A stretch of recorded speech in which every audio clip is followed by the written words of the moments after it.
everyone. Welcome to Medi-Veggie.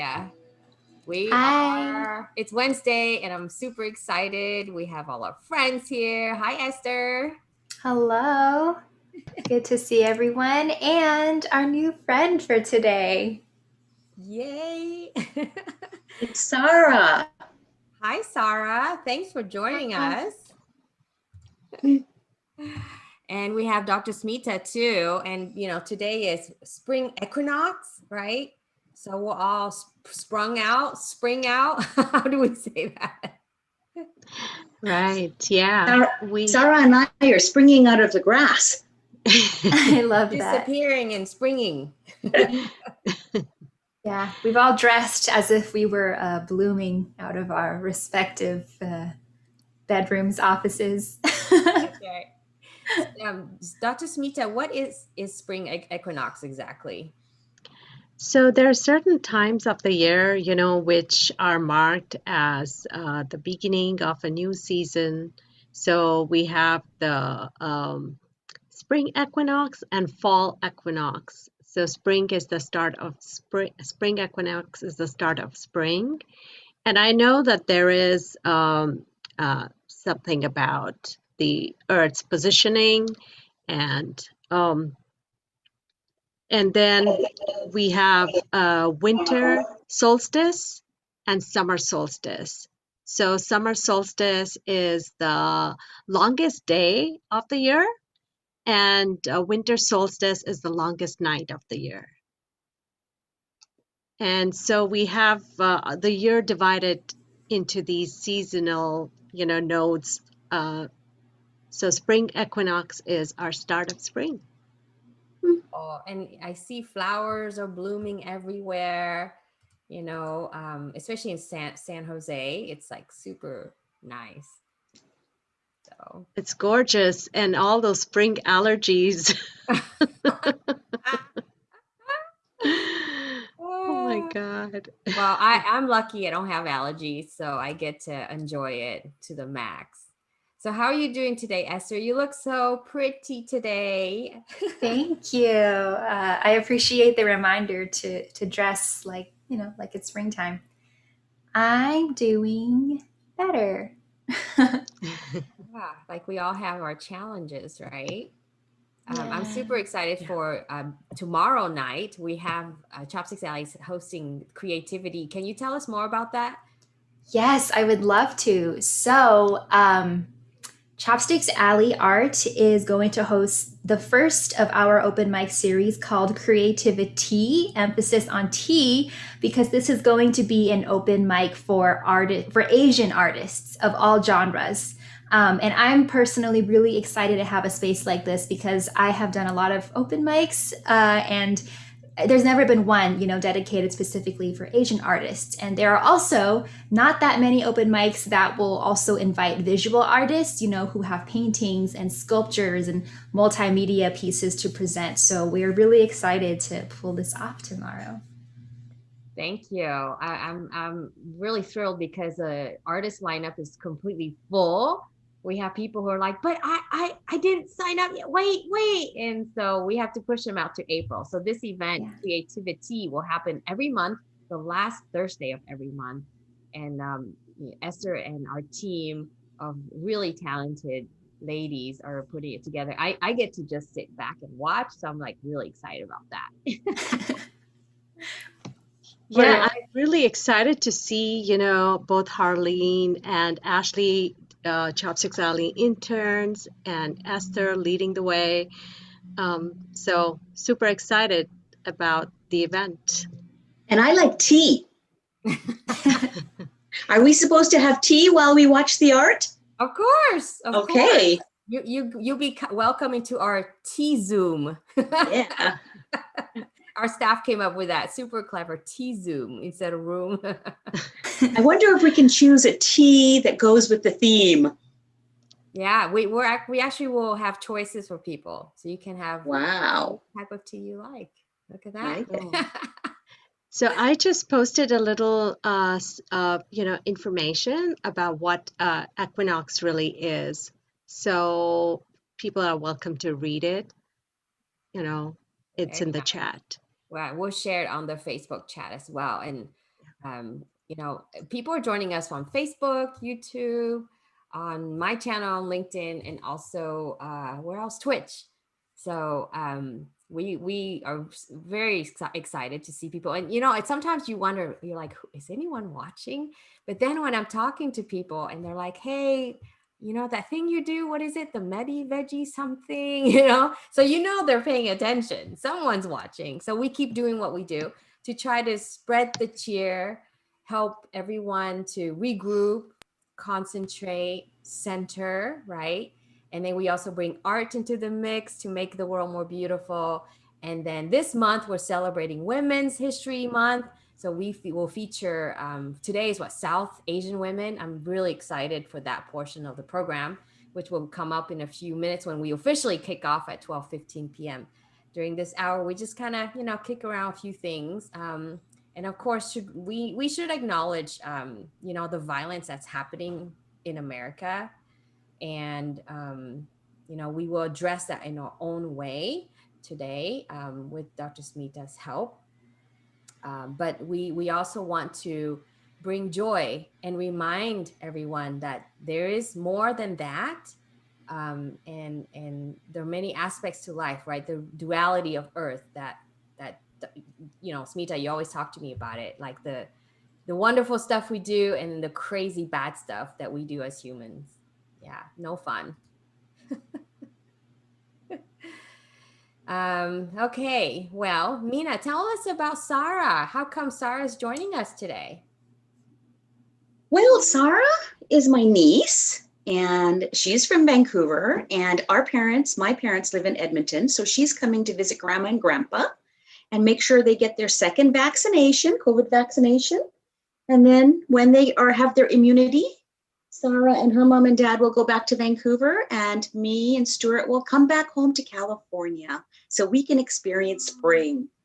Because there is no snow here, and that's how we know that it's spring. When the mud comes. Spring. Not the mud people, just the mud. Yeah. Do you have anything to add, Sarah, about why you're here? Are you excited about anything to do with the recipe we made? I like the little white long see-through. The rice papers? Yeah, I like that, and the little thin see-through. They're vermicelli. Yeah. The vermicelli. She loves vermicelli. So we're excited to be here. Thank you for joining us, Sarah. We're very excited to have you and your perspective. So we want you to tell us everything that you're thinking when the time comes, okay? Because we want your perspective, okay? All right, this is multi-generational celebrating Women's Month right here. All right, Esther, take it away. Welcome to Medi-Veggie, everybody. We're here every Wednesday, and we're here because we want to encourage health from the mind to the body to the soul. So every show, you will get vegetarian recipes or tips, as well as a 15-minute guided meditation by Dr. Smita Garg. You can join us on the Zoom call by registering on Eventbrite, or you could be watching our stream through Facebook, YouTube, Twitch, or LinkedIn.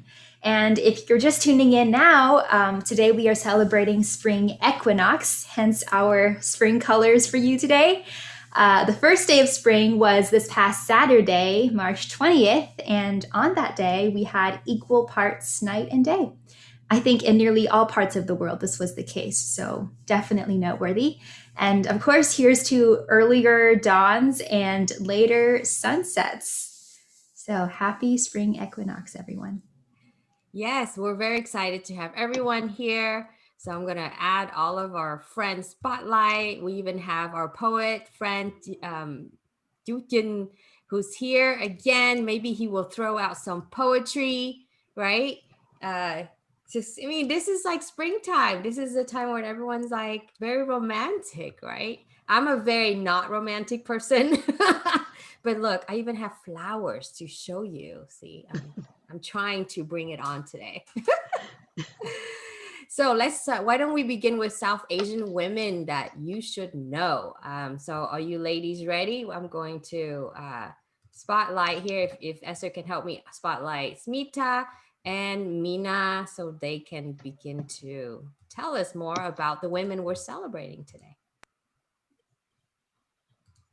Yeah, so the South Asian region actually is quite huge, and it includes India, Pakistan, Nepal, Bhutan, Bangladesh, Sri Lanka, which is not shown here on the map, but it's there, the Maldives. And you know, it carries a whole, because just India alone has the second largest population in the world after China. So this whole region actually contains a large number of this world's population.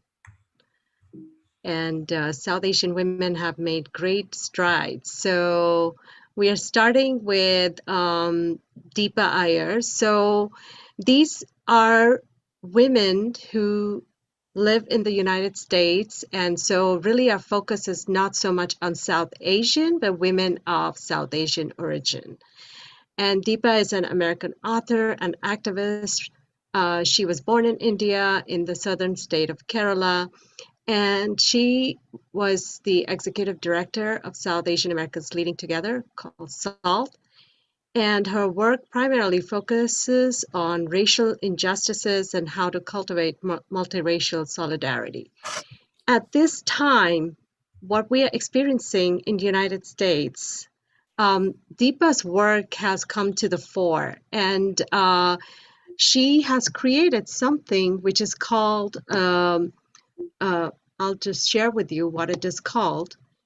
I have it open on my screen, and it's called Mapping Our Roles in Social Change Ecosystem. And it's a really wonderfully done map, really well thought out. So if any organization wants to or any cultural group wants to see how they're dealing with racism and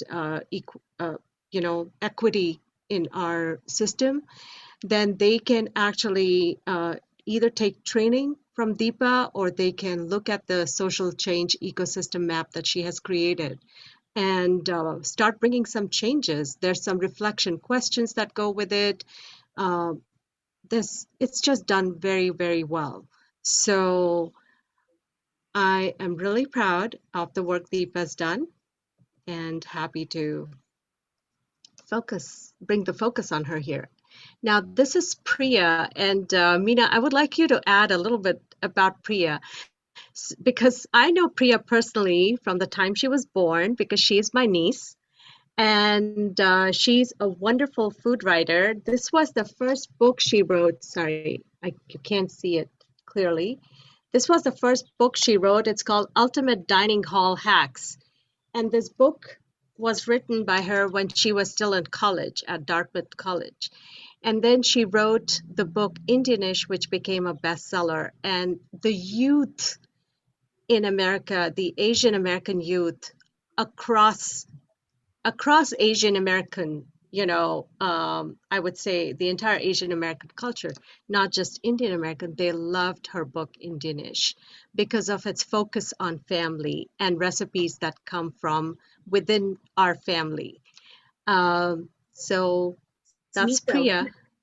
one of the things I have to say about her is that I feel like she has really stood up for what she believes. This woman got an incredible opportunity on Food TV Network. And I believe that, there were some inequities in the way that the people of color versus those that were not were being paid. Yeah. And here she was, had the difference between having like thousands and thousands, millions of followers versus giving it up to stand for what is right. And she gave it up for what she believed was right. I think this is an example of a woman who is very brave and beats to her own drum, and a chef who is definitely standing up for the right things for all women, not just Asian women, but, get paid what you're worth, and Yeah. stand up for what is right. And that Totally. speaks to me. Here's an artist that really spoke to me. Her name is Aika Khan, and she is a Pakistani origin, American. She really does a lot of art around the stigmatization of body hair and idealized images of feminine beauty and worth in artwork. She's a digital artist. And, you know, she really talks about this feeling of being distant from her own culture, yet sort of unfulfilled, connected to her culture, yet not quite connected to American culture, and trying to bridge that difference. And especially around, like, as an Indian woman, you know, body hair, Middle Eastern, any kind of South Asian, like, kind of woman, you know, we have body hair. And we're And always it's black.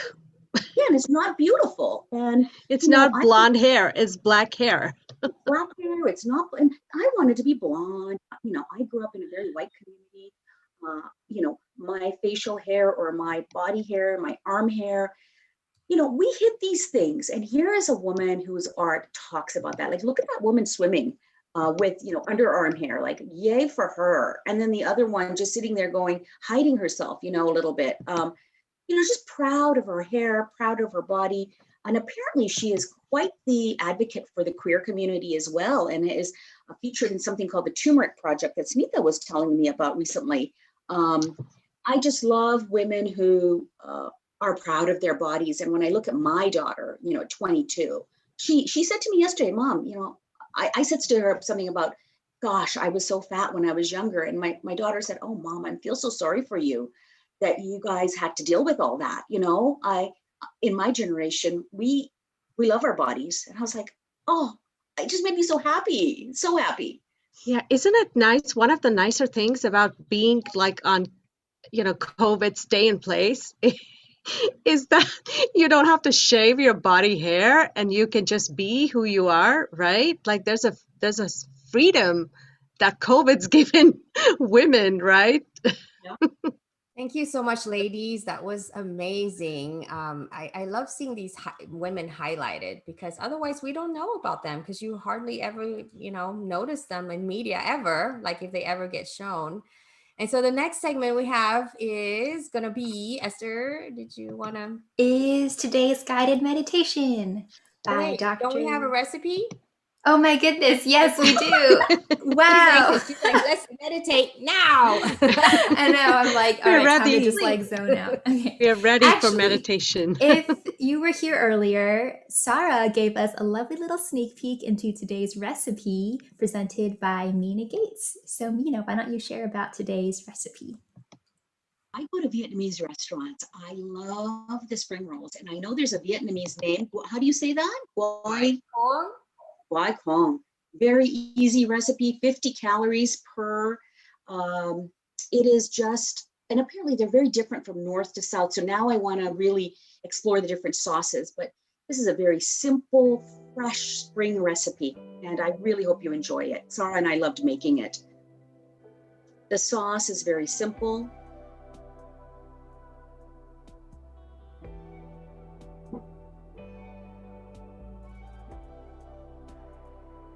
So what did you add in there? Hoisin? Shallots, hoisin sauce,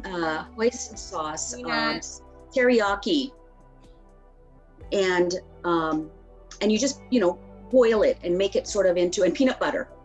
And then what you do is you take your tofu and you fry it. You don't have to fry it, you can bake it with some shallots and some teriyaki sauce. I got vegetarian everything, you know, vegetarian hoisin, vegetarian, like teriyaki was vegetarian.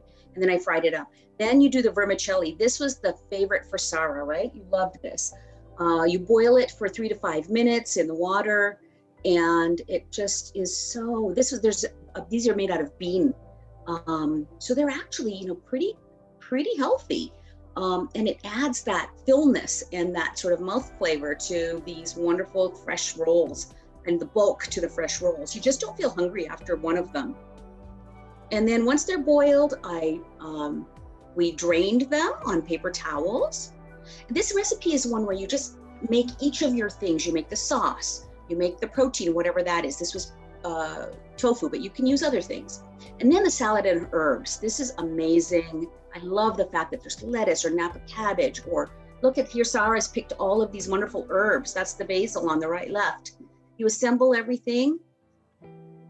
So it's cilantro, lettuce, Napa cabbage, the vermicelli, the tofu, or you could even use, if you want to use shrimp, you can. Put some crushed, toasted peanuts on the sauce. And I mean, look at them. They're just so easy. And those rice papers, you just put them in water for like 3 seconds and they get nice and wet. And that's it. I mean, so easy. It's so yummy. Did you like them, Sarah? Mm-hmm. Yeah, you did? That does look really easy. It is easy. Very easy. Thanks I am for excited. sharing that. I like that you put the teriyaki sauce, with the tofu. I've never done that before. Oh, wow. Well, I think that there's thousands of variations of this recipe, and I'm very curious now about other, like I saw banh mi rolls, and not like with the bread, just with the rice paper. So I'm gonna now try rice paper with all sorts of different cuisine. I'm excited. Like rice paper is my new happy friend. You same, you too? It's gluten-free and very, health friendly, right?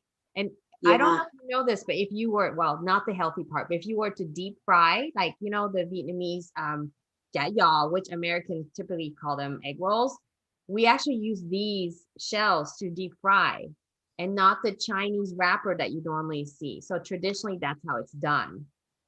Wow. So do you wet them and then fill them and then fry them? That is correct. Yep. Wow.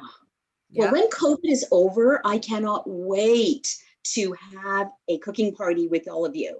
I'm so excited. Yes, it'll be super fun.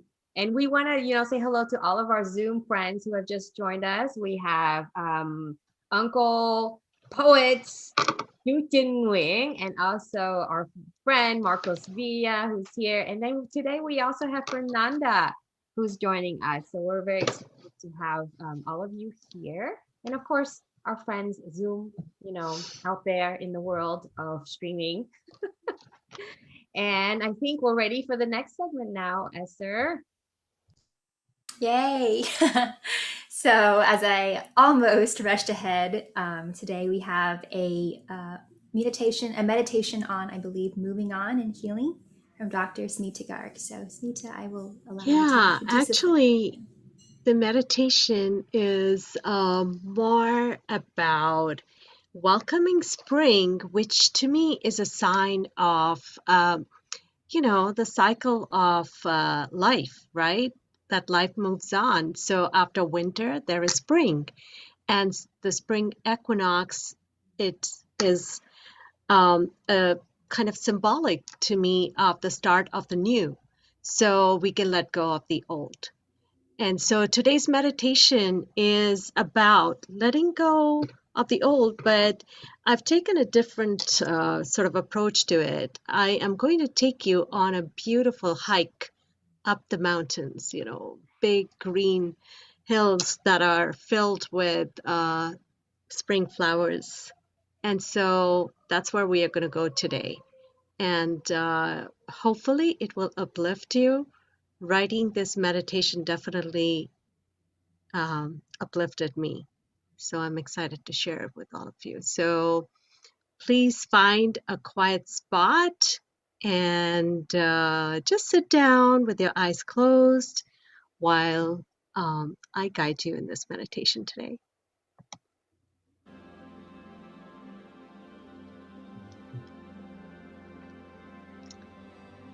Take a deep breath. Hold and release through the mouth.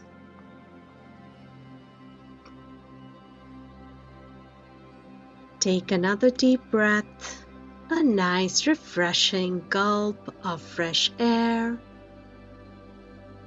Hold and release through the mouth again. And take one last deep breath Hold and let go. And now focus on your gentle, regular breathing. Sitting quietly on your chair or sofa or the ground, wherever you are seated, just allow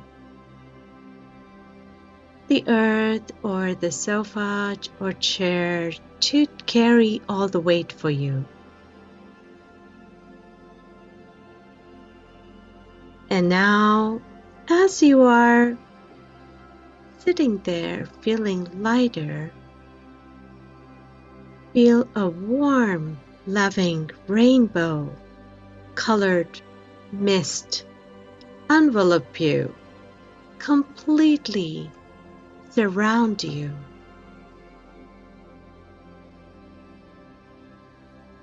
And it is a kind of thick and dense mist, so you can't really see through. And then the mist begins to disappear, just magically vanish, and you find yourself transported to the bottom of a beautiful hill. All around you are hills that have turned green and colorful, with the spring flowers blooming all over. And it just felt like a really long winter. And this past year has kind of felt like a really long winter. And now we are getting ready for spring. There appears right before you a path that is inviting you to step forward. And this is the path you will take for a short hike up the hill.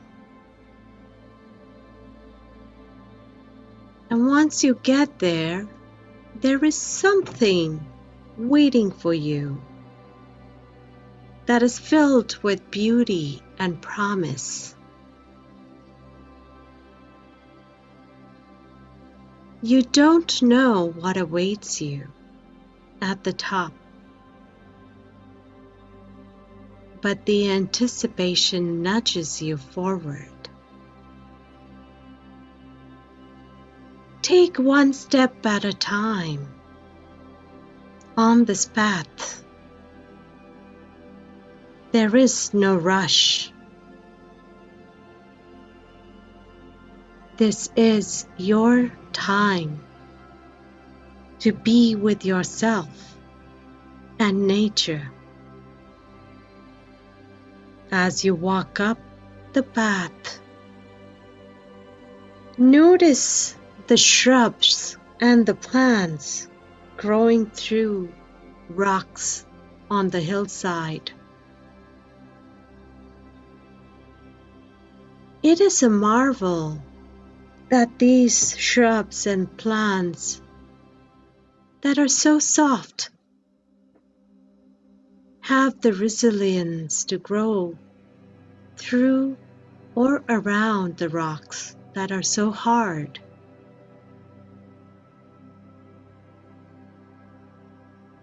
Keep moving forward. Feel that gentle breeze flowing and caressing your face as you walk up.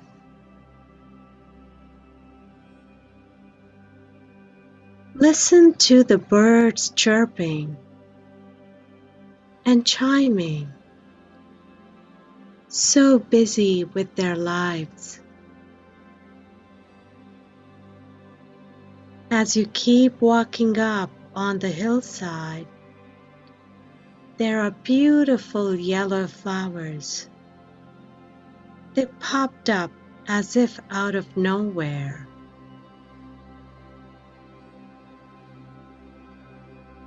Just a few weeks ago, there was nothing here except the winter.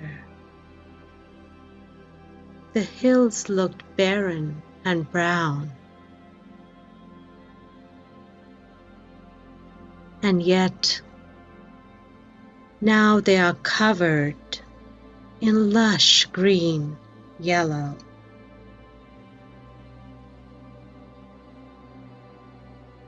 The cycle of birth, death, and rebirth is never more apparent as it is during springtime in nature. Everything that is born comes to an end. And then there is new that is reborn.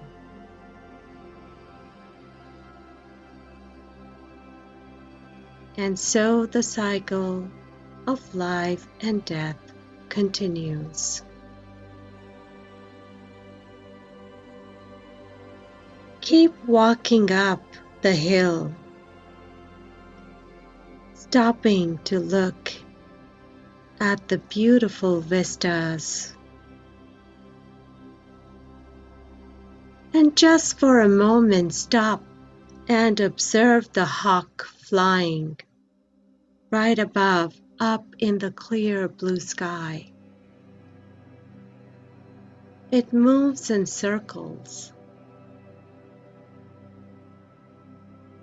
making swiftly swooping down motions every once in a while. The hawk is free, has no deadlines to meet, no Zoom calls to attend, no chores to finish.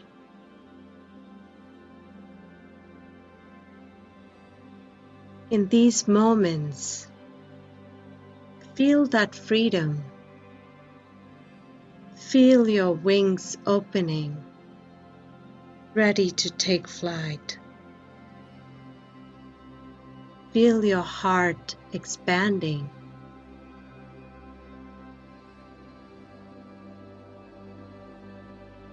Take a deep breath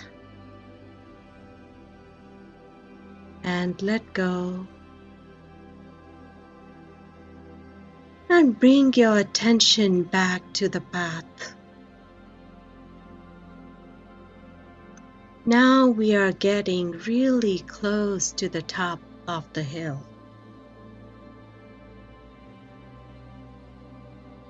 As you arrive to the top, you are taken by surprise. Right at the top is a beautiful meadow.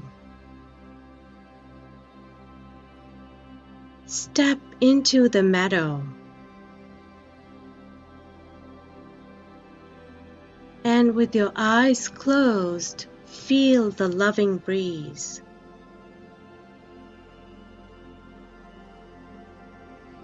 And listen to the rustling of the lush green grass. Take off your shoes and walk on the grass barefoot.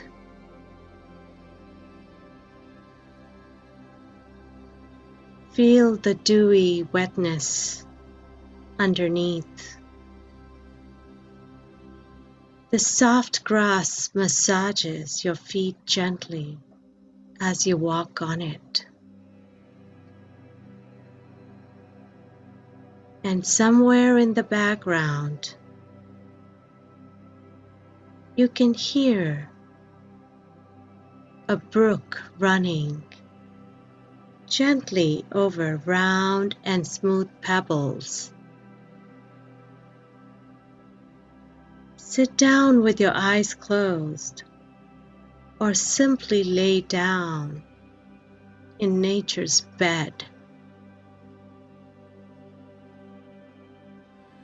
Take it all in.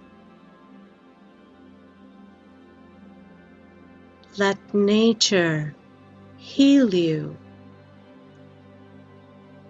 inside and out.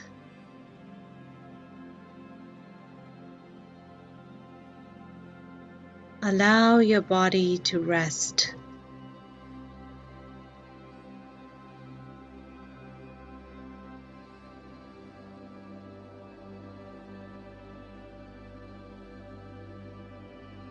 And in a moment,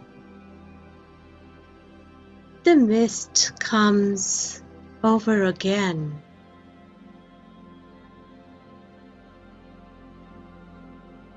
And completely envelops you.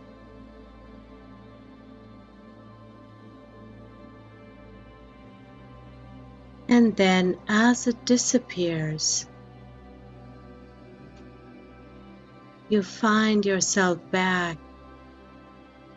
in the original spot where you were meditating.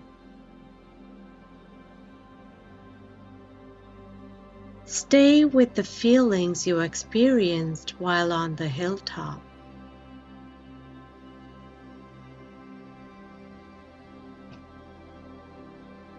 And when you're ready, you may open your eyes. Namaste.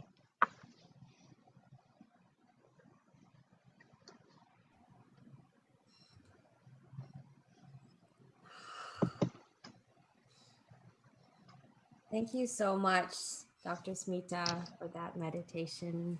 You're welcome. I would love to know how everybody's feeling. I'll go first. I felt in the zone, like I was sitting in my chair, which is a swivel chair.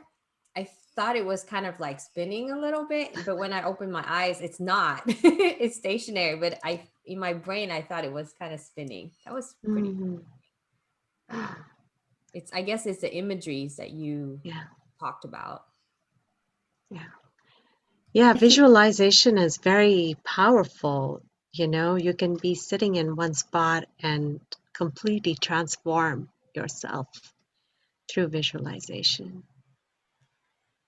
You know, I want to say that, like you, I started this meditation a long time ago, and it started in my mind like this. And when Trami talks about the spinning, that is usually the beginning of this energy moving.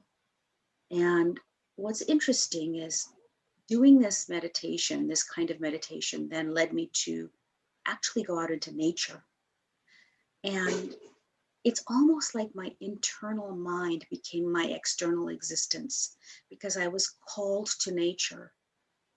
And I often am by streams and often on top of hills and often in forests. And I'm called to it every 2 or 3 days. It's very interesting. Thank you, Smita. You have such a gift. You're welcome. Yeah. Nature is so incredible because you don't really need anything else. You know, you just go out in nature and it's like instantly it heals you. Yeah. I think Go today's ahead. meditation just felt like practicing hope.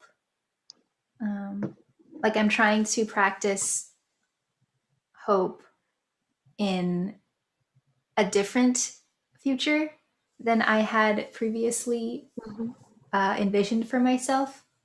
So yeah, I've been just trying to, and you know, spending time in nature has been one of the activities that I'm trying to be more intentional about in order to Yeah. practice that. Yeah, the whole idea of taking the hike up the hill, the top of the hill, is actually, a metaphor for how everything feels like it's such a huge burden when we have a challenge in front of us. And the challenge sometimes is the challenge of a difficult relationship or a difficult task or, a job, or our health. But then one step at a time,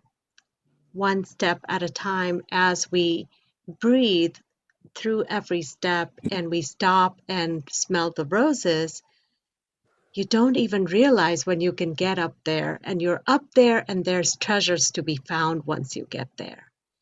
And the treasures are found within you. So that's what this meditation was about. It was metaphorical.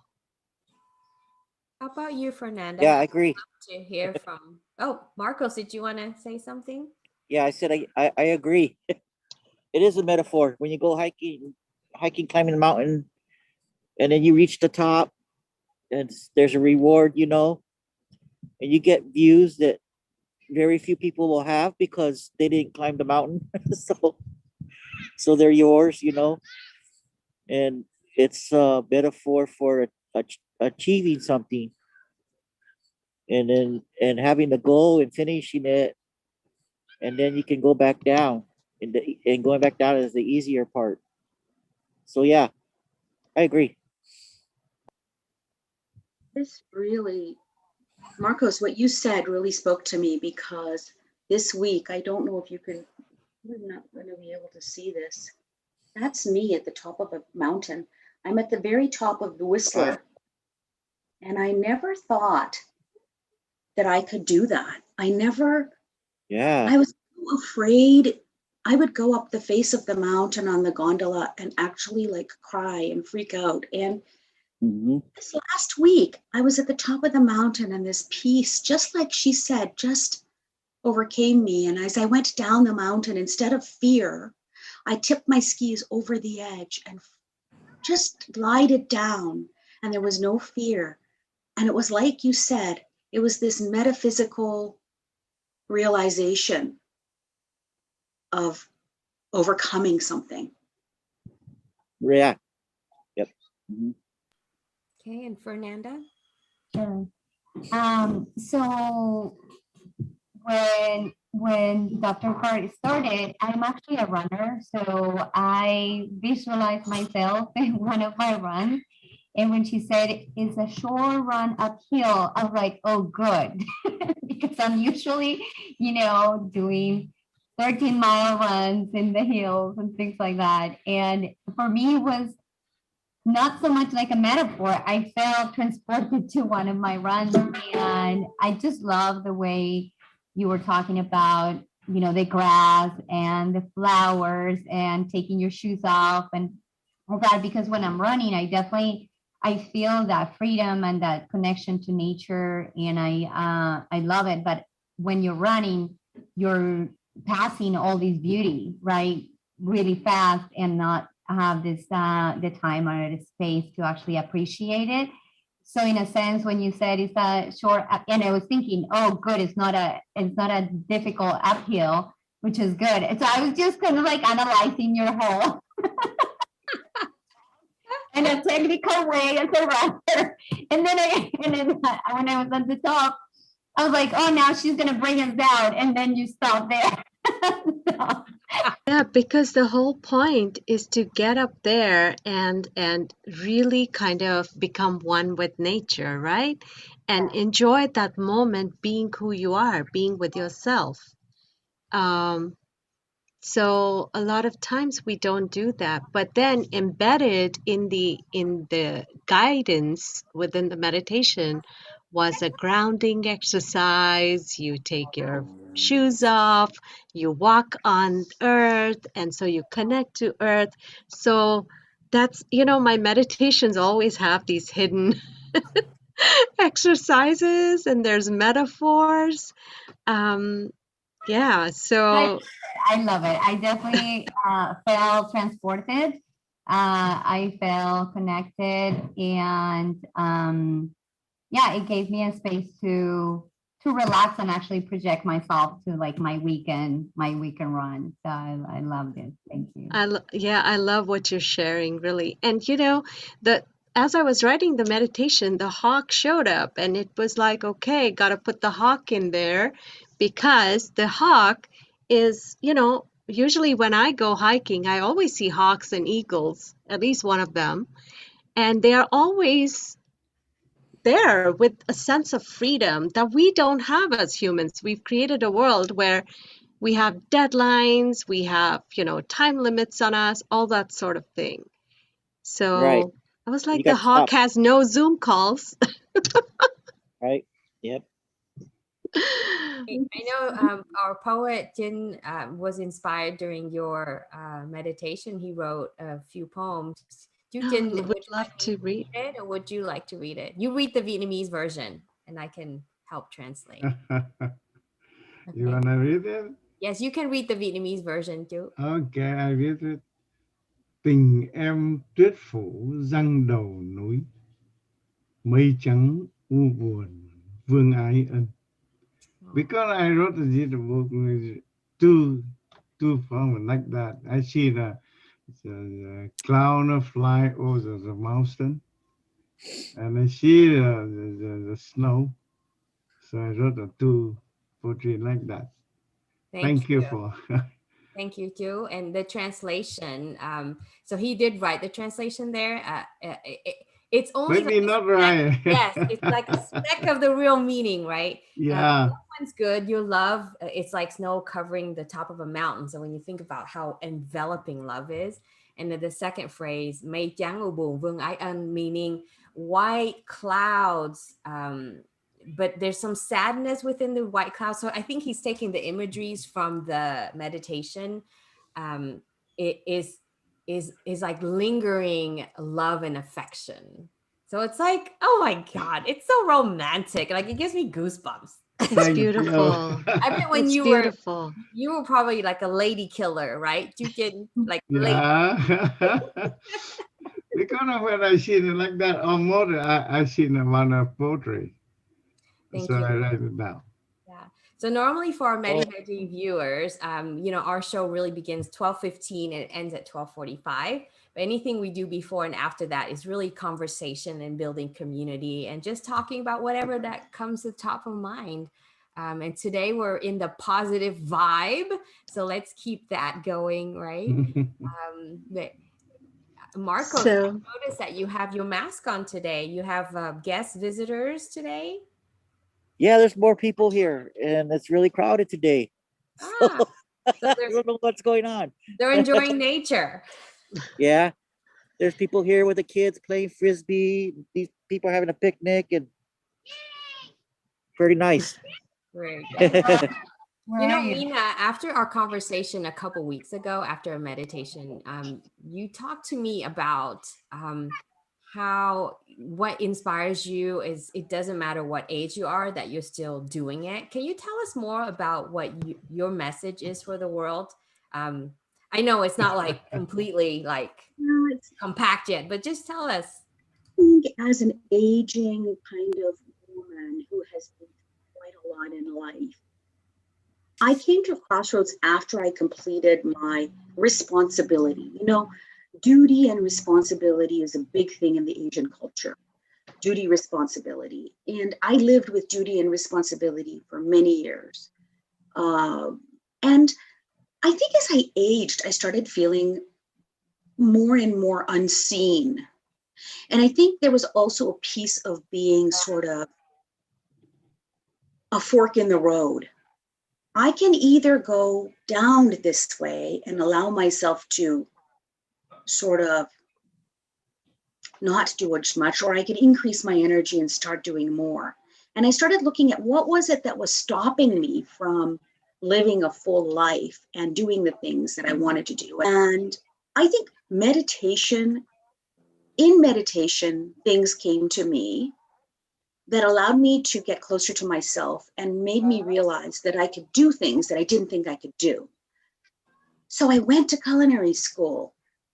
I went to an ashram. I lived with people in their 20s.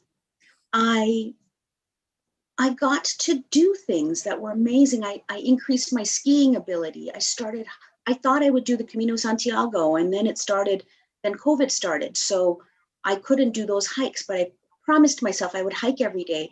And as I have this mindset of can do, age sort of has changed. I want to inspire people, and I want to inspire women who feel unseen or unable or not powerful to claim themselves and to take and make their life into the fullness that it can be.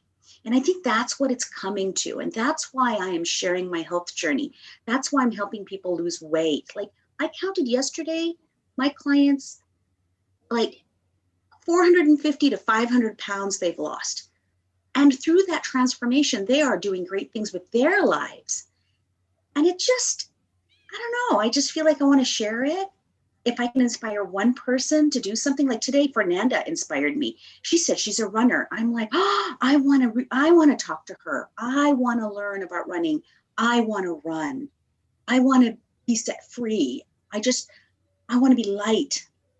And I want as many people to join me in that journey and build a community around people who may not think that they can, but together we can. And that's why I love this show. That's why I love you. That's why I love Smita, like Esther, Marcos, like I wait to see him every week. So, it's just, it is. You converted me. Thank you, Tommy. Thank you for allowing me to express what's in my heart and to, I think actually saying it with the mouth kind of hardwires it in the brain. So thank you. You're welcome. But I really appreciate you sharing that, because I think, well, I'm not like older yet, but I'm on the cusp. Okay. So I think I understand what you're saying. And I feel more fearless as I get older than I was younger. And so when I talk to young women, such as Esther and, everyone we work with in their 20s or 30s, and they have fear, I get so frustrated because I want to say, my gosh, we waste so much time on fear when we're young. If only we know what we won't know now in our 20s and our hot bodies, then we would like conquer the world. But at the same time, I'm very proud of many, many Asian girls, young women who are very different from us now. They're brave, powerful, they're out there and they speak their minds. And so, so it's like we are changing, the society's changing. And I watch them and I'm a little bit green with envy because I wish I could be like them back then. And even now, as I speak out, I'm still afraid. I still feel like, oh, I don't know if society would accept that. Where they don't have that, right? They're just doing it. So I think there's a lot of hope for the world with women, younger women taking over. I have to tell you, I think I have a hotter body now than I did in my 20s. I love it. We're going to have a bikini version of Medi-Veggie next. Oh my goodness. I'm out. You're out. Count me out. No, I'm out. You'll be like, stop video, screen off. I will need Ashley's help at creating like a, emoji for me.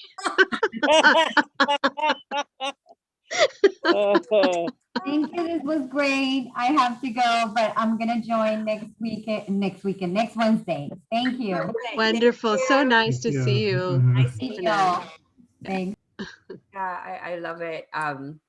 We're building a little community here, and I'm like really excited about that. We're receiving emails with people who want to come on the show, so we're continuing to do just what we do, right? Smita, we started this thing where we're like, we don't know, just do it.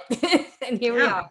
Yeah. And it was something that, I had a big guidance for when it came to meditation, and then you were there just ready to go with it. So yeah, I have something to share that's really like, I'm kind of like crazy about it. So this week I've decided to really concentrate on what I do every day consistently, but I kind of stopped.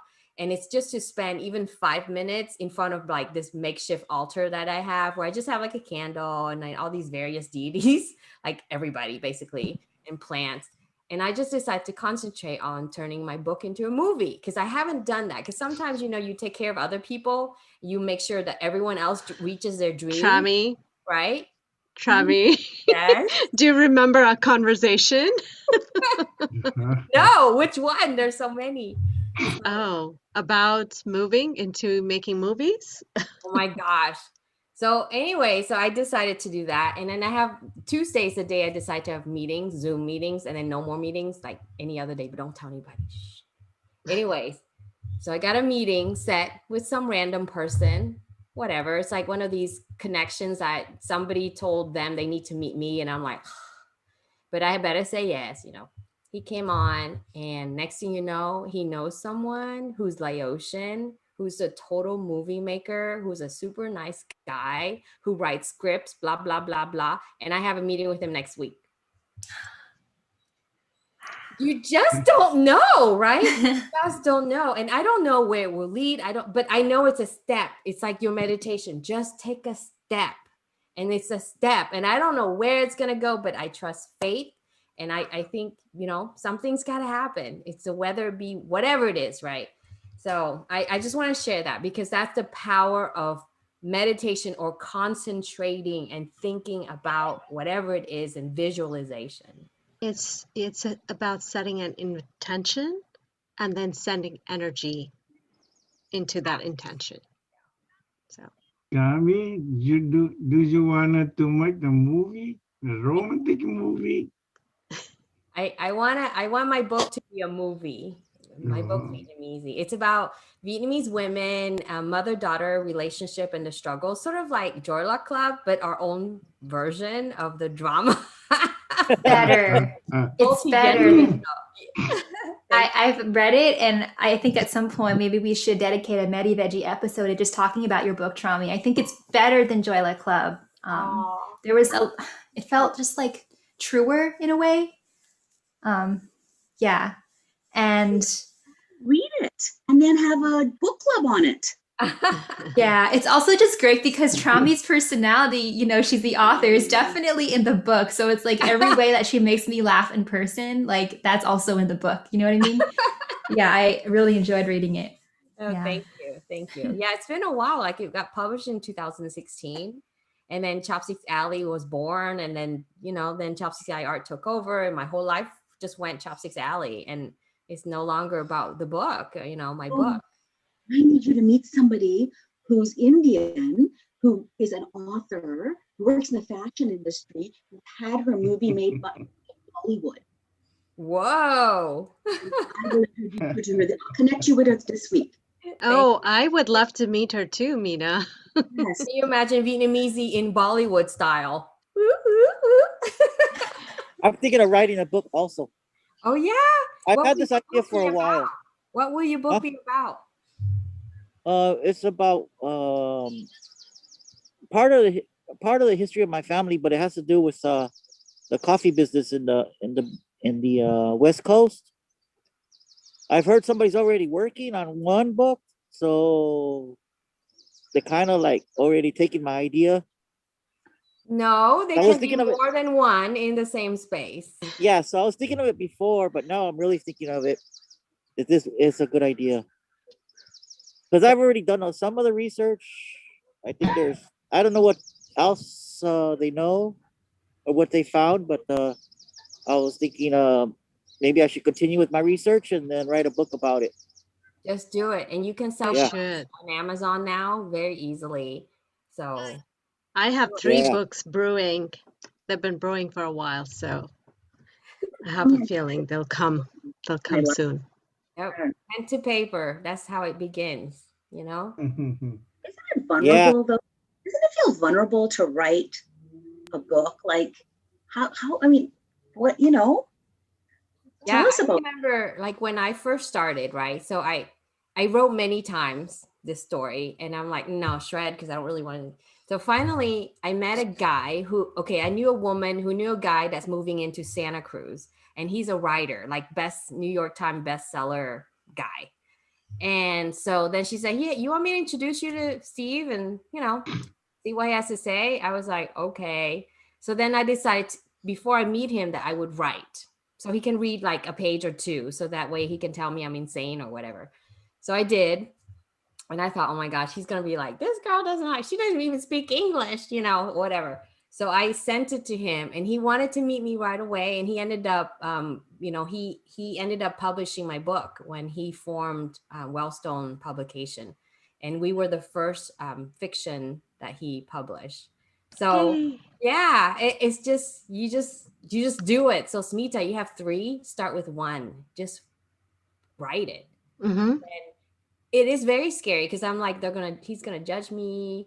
I don't know, but who cares, right? Yeah. You know, I want to be like, you know, who's that powerful black politician from Georgia? Warnock. The one who writes books. No, Oh, yeah. the woman politician. Oh, Abrams? Is that her? Or? Yes, Stacey Abrams. Stacey So Abrams. do you know she writes the under pseudonym and she writes these romantic novels? No, didn't know That's that. what I want to do. You want to write romantic novels? I want to write romantic novels.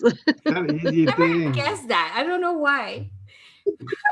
You can write anything. After that, 2 weeks or 1 month, you open the back and you read it and you edit it. Yes, Poet Tim also Okay. has many books out. He's also an author. So Yeah.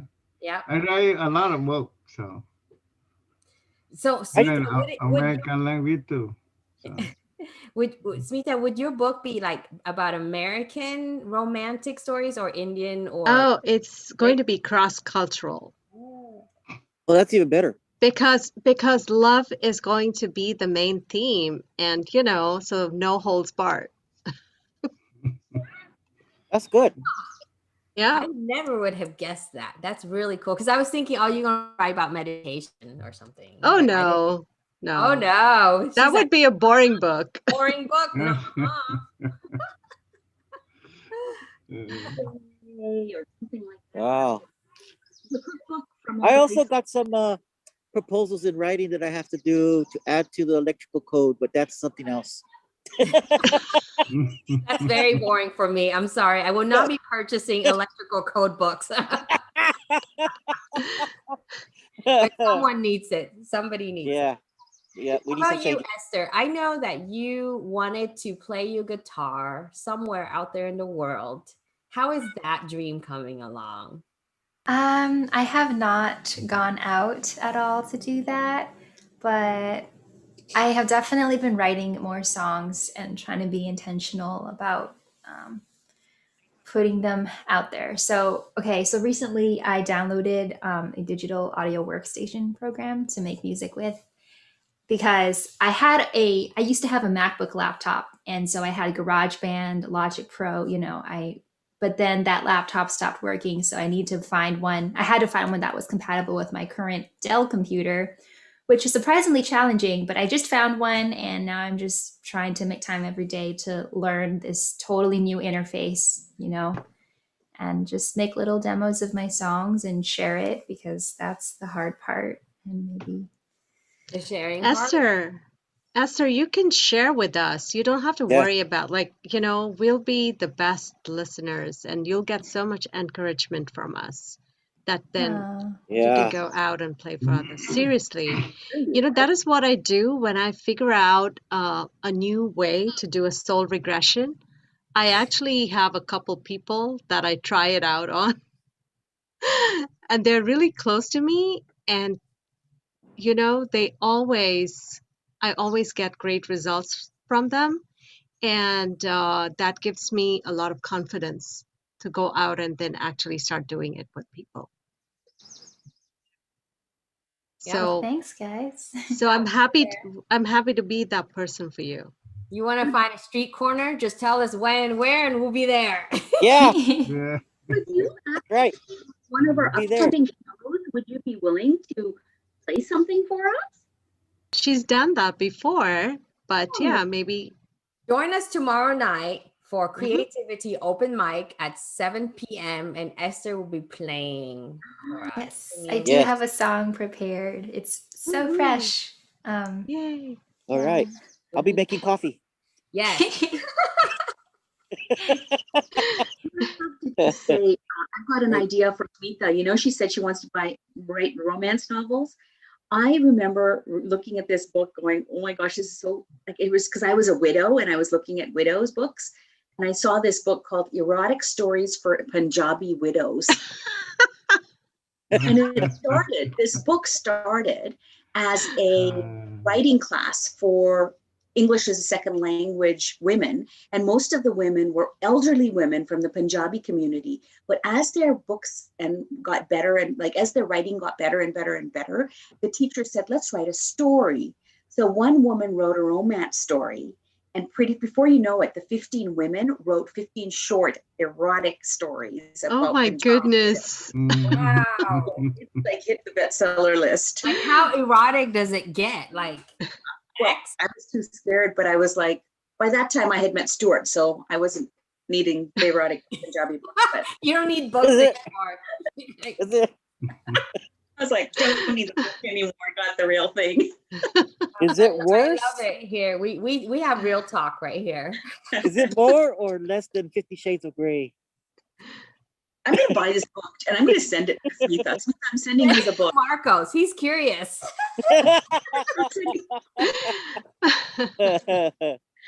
Send me the address, Smita. I'm going to Amazon you this book today. You know, it's funny. I have two books that I'm reading which don't even like come anywhere near. Like, you know, one of them is a field guide to lucid dreaming. That might be helpful. That I may be able to combine the two, the erotic, you know, with the lucid dreaming. Perfect. So, Esther, what is happening? You're hosting the show. What is happening? I have no idea. You know, I'm just like, at some point we'll wrap it up. Maybe this is the best moment, you know, on eroticism and book writing. Like we should just, yeah. Wrap it up, Esther. I know, Medi-Veggie, we out. Before you wrap it up, one question for you, Esther.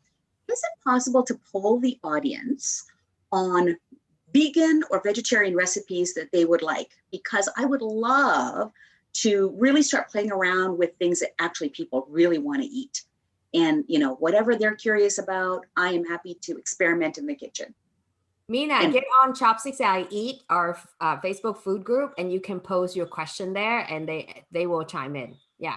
That's good. Okay. I'll add you to the group if you are not already there. Okay. Okay, Esther. Yeah, so thank you everyone for joining us for today's Medi-Veggie, celebrating South Asian women, celebrating the spring equinox, and just appreciating the power of a good meditation and good poetry that serves many parts of our being. We will be here again next Wednesday in April, so join us again for a vegetarian or vegan recipe and another guided meditation. Thank you. Bye, everybody. Bye. Bye. Thank you. Bye.